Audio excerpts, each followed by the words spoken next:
that came all the way from LA this morning, came on the red eye to be with us tonight.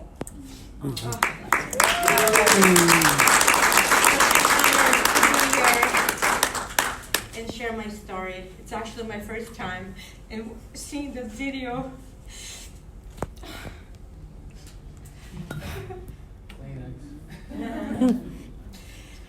just overwhelms me, because it reminds me where I was and where I am today.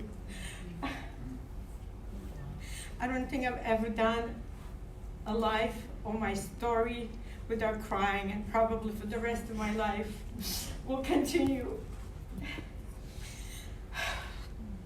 At least it's tears of joy. Before it was tears of agony and pain. You know, when you hear from your doctors, we have no options. We ran out of ways to help you. Get used to it.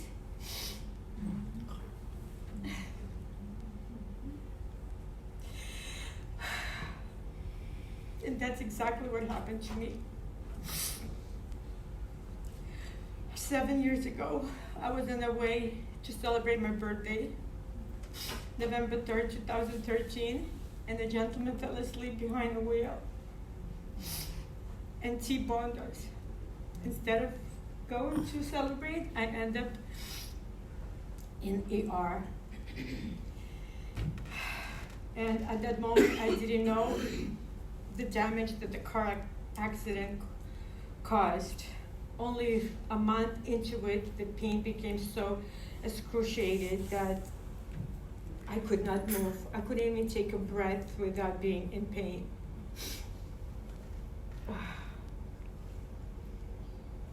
It took a year to figure out that I have L1 to L5 damage. It took 3 years to figure out that I had lumbar tear. It took 5 years to figure it out that I had sympathetic nerve damage. I lived on epidurals, cortisone shots.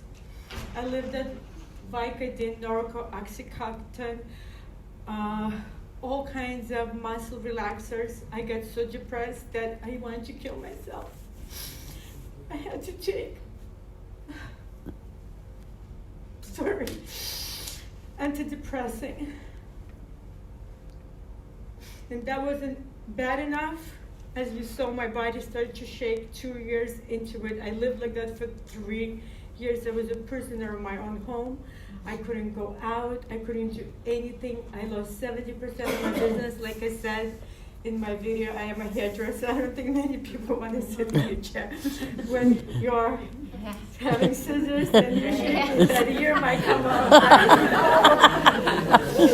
My haircut took a while to do. So it was a very difficult time in my life.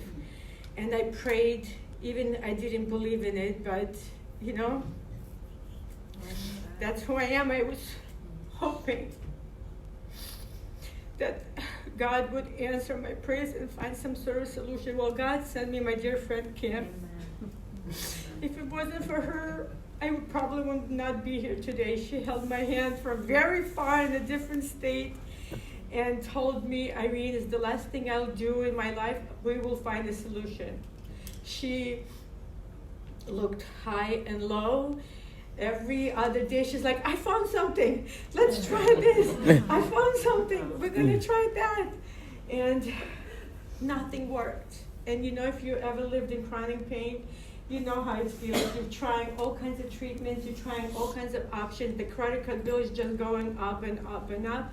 Nothing is working. And behind in my mind, I can hear the doctors saying, nothing we can do for you. Get used to living this kind of life.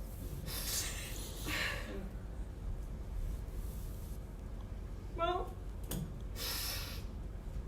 believe in miracles because I'm standing in front of you. Believe in your prayer, even if you don't believe in it while you're praying, right? I know it sounds funny, but it's a true story, and I am here to tell you.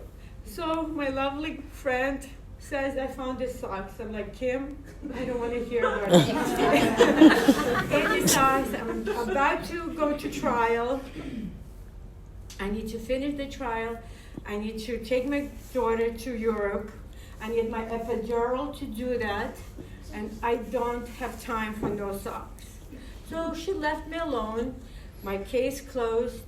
I bought my tickets to go to Europe. I'm waiting for my 10th epidural. The socks come in between because, you know, I don't have good insurance. It takes 4 to 6 months to get the next appointment. And that's why I got shaking and spasm, because my body literally gave up. So at that moment, I found my mission, my purpose, my passion, my hope, my faith, and myself. And I knew that moment that I proved the doctors wrong, but I also knew at that moment that I can change so many lives.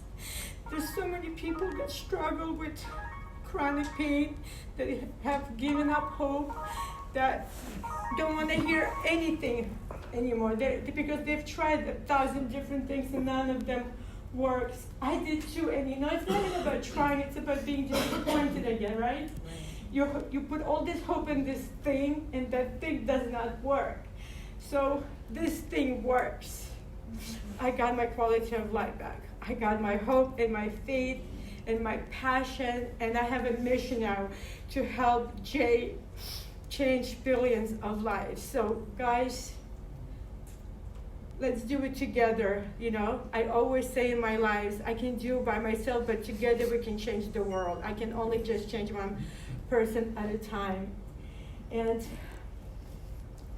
I also say in my lives, I do them every single day to inspire people to not give up hope. That it's just a moment wherever you are in your life. It's just a moment, and giving up is not an option. Really, it's not an option. Take baby steps, better than no steps, and glasses overflowing, even if it's empty, with abundance. You know, I had to find that in my darkest moments. I had to hold on to that little hope of that light that Kim will find a solution. And she did. And I'm so honored to be part of this amazing, amazing company. And it's, you know, something, you know what's so beautiful about this company? It's about number of people we change, not the number of money that we make. And I've never seen anything out there, and believe me, I've tried everything possible to get my quality of life back. And I want to say thank you so much for having me here and giving me this first moment of sharing my story. I so appreciate it. Thank you guys.